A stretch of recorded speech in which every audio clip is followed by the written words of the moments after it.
Hi, Bob from Pinegrow here. Your websites need to look good on a variety of screen sizes. Pinegrow makes responsive design easy with a variety of different tools. Today, we're going to look at how to set up and use media queries in Pinegrow. Along the way, we'll also look at some other elements that contribute both to responsiveness and accessibility. Let's get started. First, let's look at what we will be creating. On a large screen, we're going to have our menu links lined up next to each other at the top, whereas on a small screen, we want to collapse down to a hamburger menu. For our main content, we will have a sidebar on a large screen, either to the left or to the right, for all our About Me information. But on smaller screens, we're going to have that content stack above our main content. Overall, the changes we're making here are kind of minimal, but should give you a good handle on how to work with media queries in Pinegrow.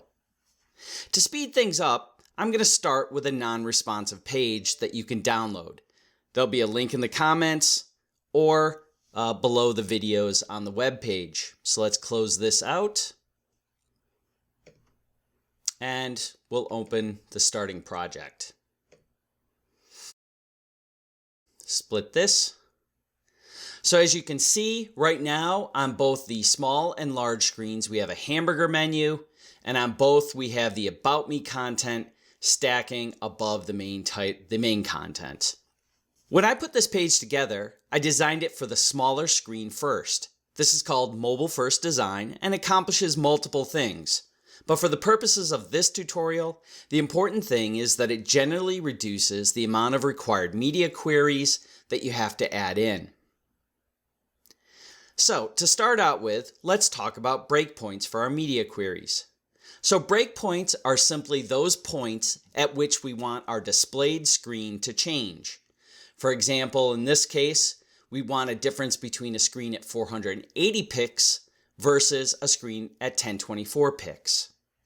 There's no correct way to select breakpoints, and there are many philosophies about how many breakpoints should be used. However, a good starting point is to use something close to the breakpoints that major frameworks use. We can easily use Pinegrow to take a look at that.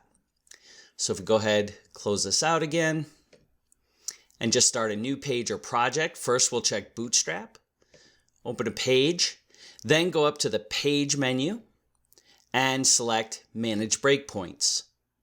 So we can see that Bootstrap uses 576 pixels, 768 pixels, 992 pixels, and 1200 pixels for their breakpoints.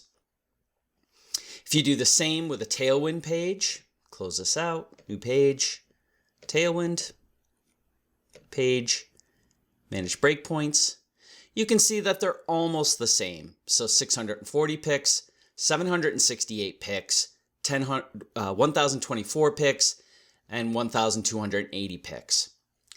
So these roughly correspond to what breakpoint you would use for a mobile phone in portrait mode, so less than 640 pixels, a mobile phone in landscape mode, so from 640 to 768 pixels, a tablet in portrait mode, which would be 768 pixels to 1023 pixels, so one short of this.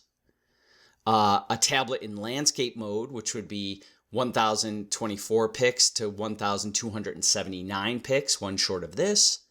And then finally, your laptop and desktop views, which would be greater than, which would be equal to or greater than 1280 pixels. Okay, so those are some good potential starting points that a lot of people use.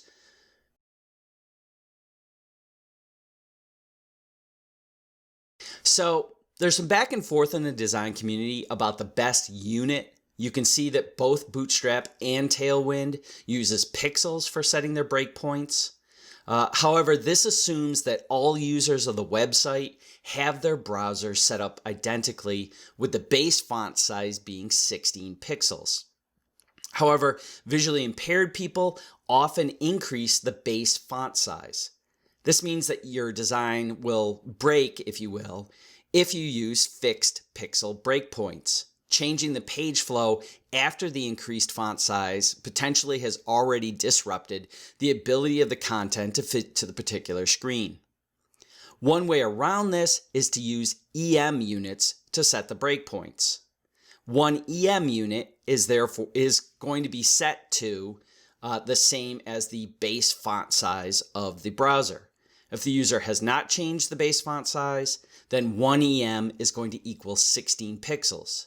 If they have changed it, then that same EM unit will equal whatever they have it set at. So as a side note, if you choose to use EM units and are hung up on how big something is going to be in pixels, and you don't think well in basically units of 16, you can set a font size on the body to make it easier. So I'll just show you how to do that really quickly. If we go to our DOM tree, go to the body, back here, what you can do is set a base height for the body. So we're going to scroll down to the text section in the inline. We're going to set that size at 62.5. So why 62.5? So if you set that to 62.5 and you look at what 62.5% of 16 is, it's actually 10. That means that when you set a font size of 1 EM, it's going to be the same as setting the font size to 10 pixels. If you set your font size to 1.2 EM, that's going to be equal to 12 pixels. So it makes conversion really easy. But for now, I'm not going to bother to do that. So what should we do with our project? I, for the reasons I listed, prefer using EM, and luckily Pinegrow isn't opinionated about this. It allows us to add whatever unit we want. So with our base template page open, go to the page menu and select Manage Breakpoints. Okay, so now we're going to add our breakpoints. So we're going to go up here, say Add First Breakpoint, and again, I'm going to add them in EM. So the first one that I'm going to add is 40 EM. So 40 EM. Click on Add. Now it's added. That's going to roughly correspond to the same set point as in, or breakpoint as in Tailwind, that lower one of 320 pix. Now I'm going to add another one.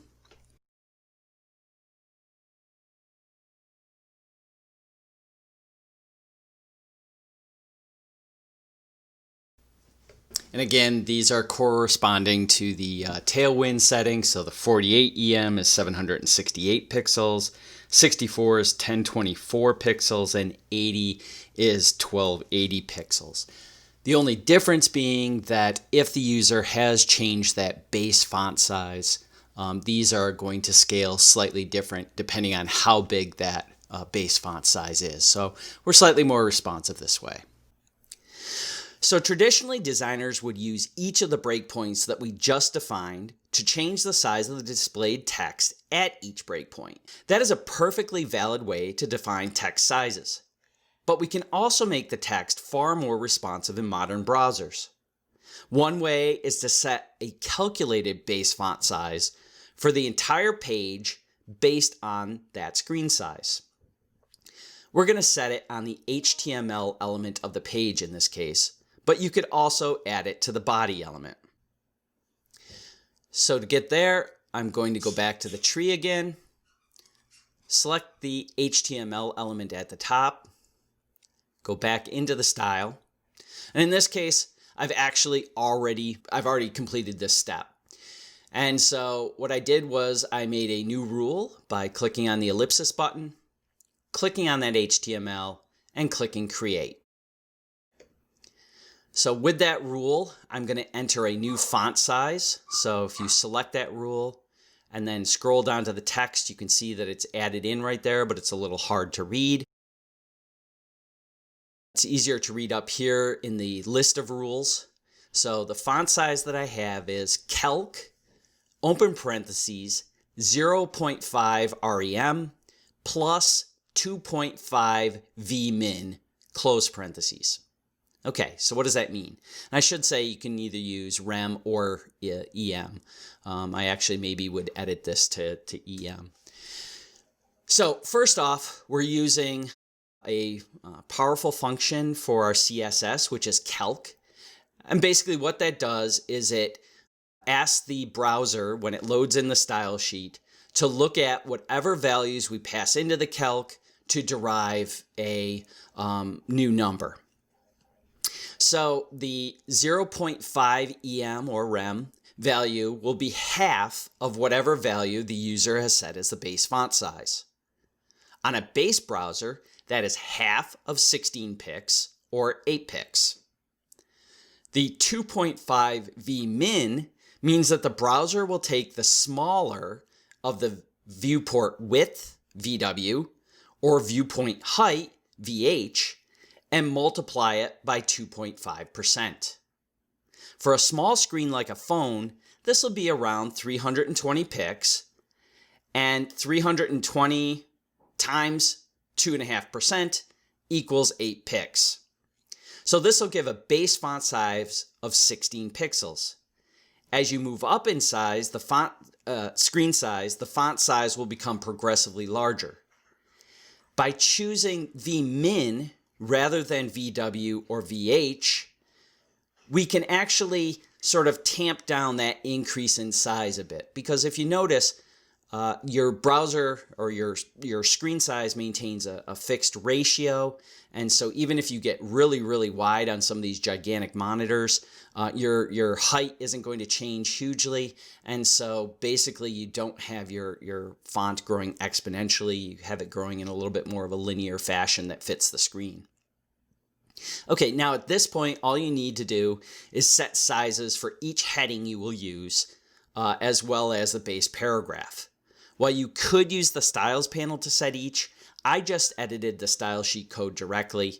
I might be setting these sizes a little small, but you'll get the idea. So in this case, all we have to do is go up to the style sheets dropdown and then click on the code icon next to the active style sheet. You can also see here that I have a reset style sheet in place that is pretty good practice to make sure that you're starting from the same basic stylings in the browser that loads it.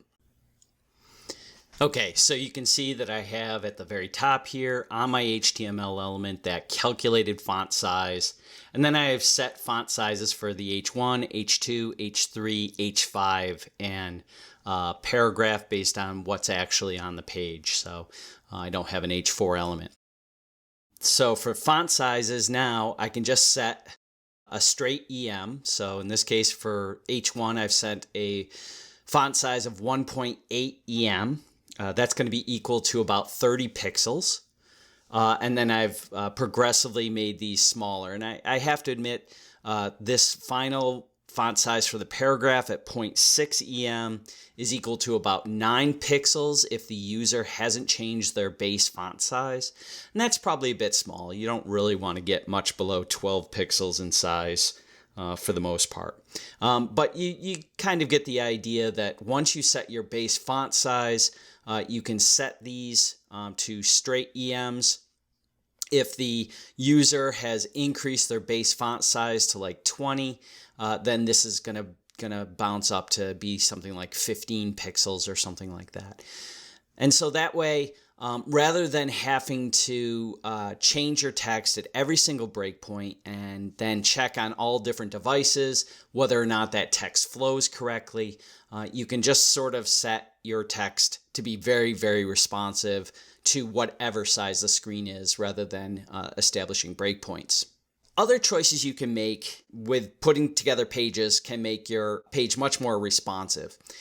So within the header, I have all of these circles, and I want them to change size and position depending on the screen size.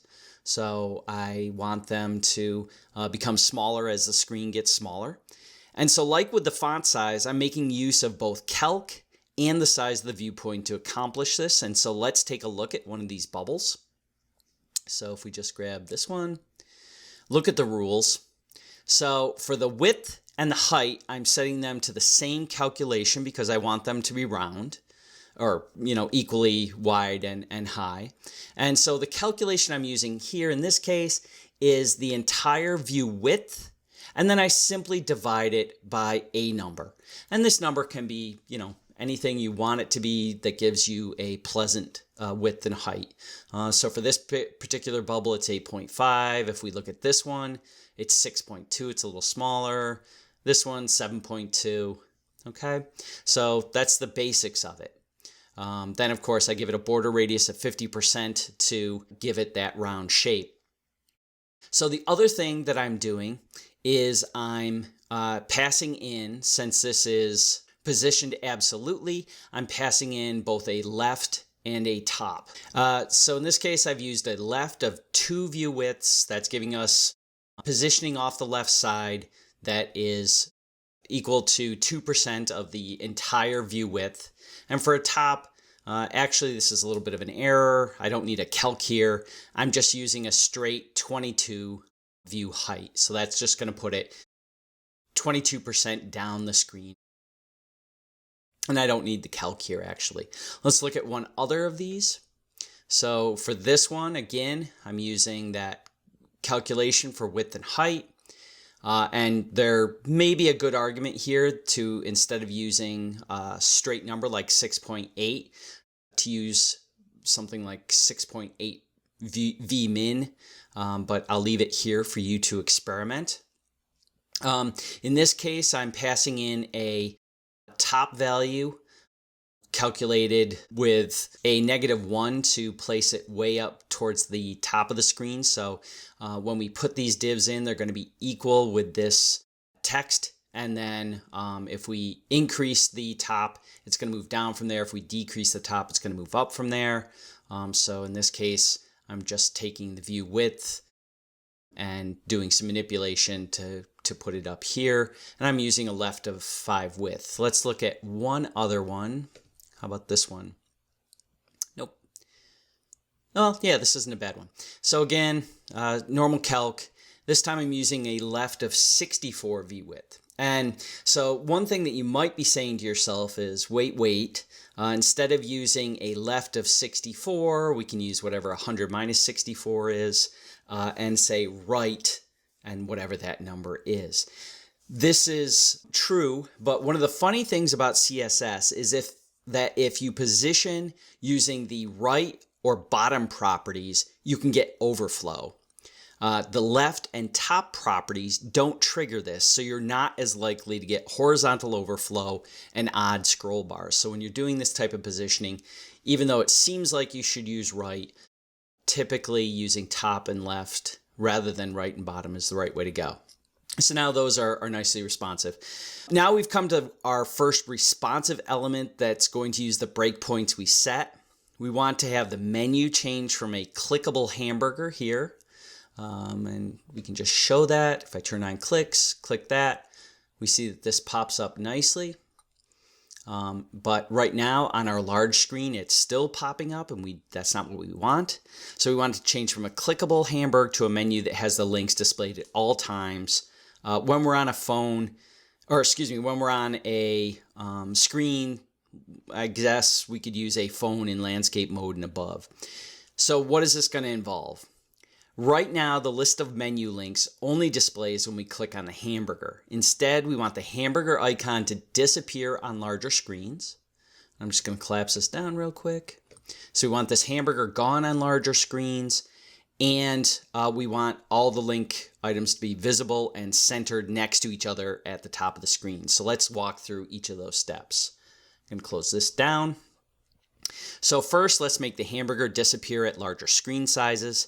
If you look through the styling, you can see that the hamburger is added through a label. So we'll pull up the DOM tree, and we can make this close down. And that hamburger is actually added through this label element. So the first thing we need to do is set this to display none.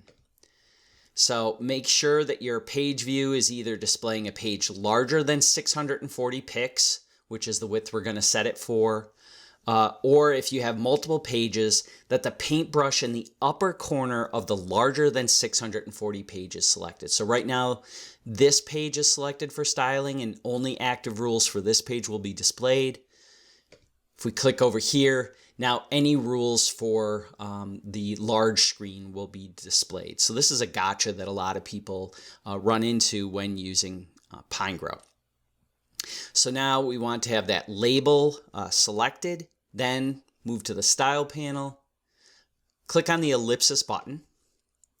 Then we're going to click on, I think in this case we'll use both nav and label. So later on if we put forms onto the page, we're not selecting the labels of that form inputs. Then we're going to click on this button here. Right now there's no media query. When we click on that, it'll then pull up a panel of different media queries we can select from. And so slight diversion just to explain about the Pinegrow media query selector. So there's 3 columns of buttons you can click, and the number of total buttons here is going to depend on how many different breakpoints you have set. But the first column here is always going to set a value for applying rules to any viewport that is smaller than the listed one. So in this case, any viewport that is smaller than 40 EM, smaller than 48 EM, smaller than 64 EM. So for the middle column of buttons, that is going to set a breakpoint where the screen has to have at least that size. So basically any screen size bigger than 40 EM will be targeted by this media query, bigger than 48 EM, bigger than 64 EM, or bigger than 80 EM. And then this last column of buttons is for targeting displays that are between 2 breakpoints. So bigger than 40 EM, but smaller than 48 EM, bigger than 48, smaller than 64, etc. And then if you want to remove the media query, you can do so. For this one, you can control whether or not it's talking about adding it to screen or not. Usually this isn't needed. And then if you want to target print only output, you can click on this, and in that way, when your user goes to print the screen, you can have special styling only for the printer. Okay, so in media first, or mobile first design, I should say, we generally never use the left column of buttons. We've already kind of designated what it's going to look like on small screens. So generally you use primarily this middle set of buttons. We're going to go ahead and click on this top one.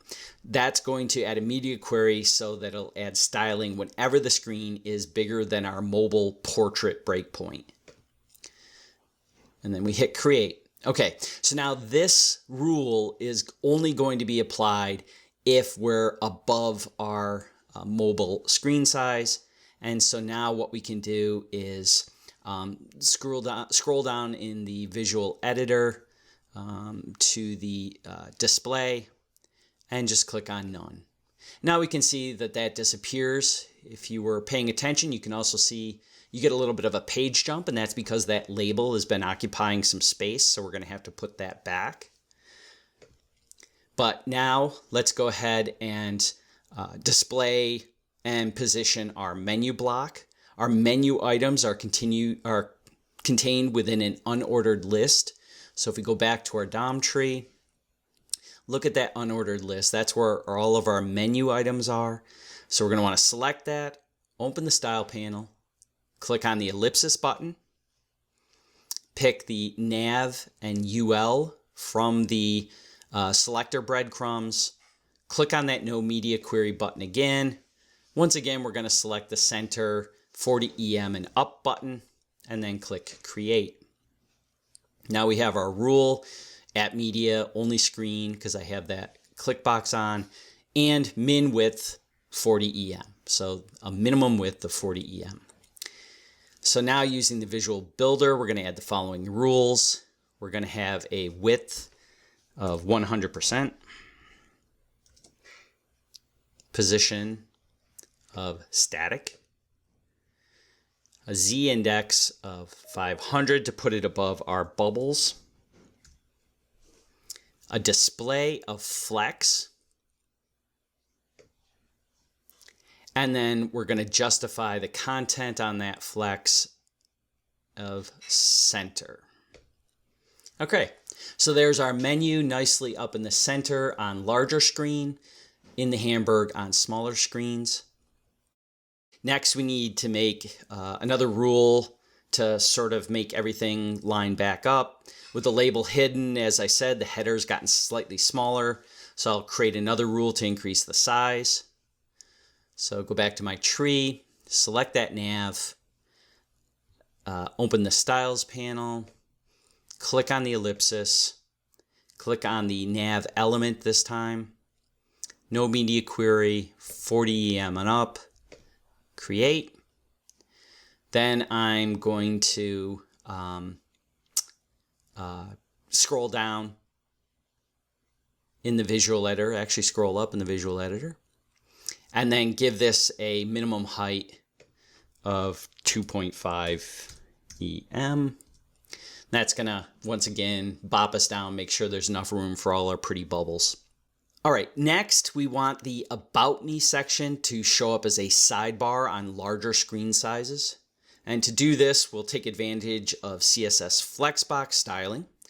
And we want the sidebar to take up something like 25% of the screen width and the main content to take up 75%. We also want the sidebar, in this case, I guess we'll stack it to the right side of the main content. So first up, go back to our tree.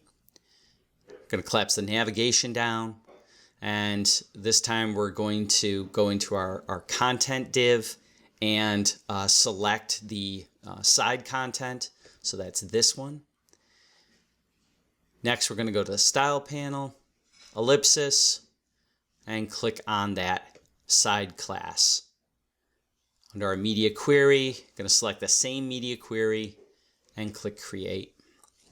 Okay, so now we have a rule that's going to target this on the screens that are 40 EM and up. We're going to scroll down to the Flex Child down here in the visual editor. And for that, we're going to first give it 25% of the screen width by putting the Flex Grow to 1. And then we're going to give it a basis of 0 pixels. What that's going to do is it just is going to tell Flex to grow that, irrespective of content, to grow that whole div to the 25% size. And then in order to get it to stack correctly in the larger screen, we're going to give it an order of 2. So right now you can see that it has stacked below the main content. So this is basically the main content has an order of 1 and this has an order of 2. So now what we have to do is we have to tell Flex that we only want this to take up 75% of the screen.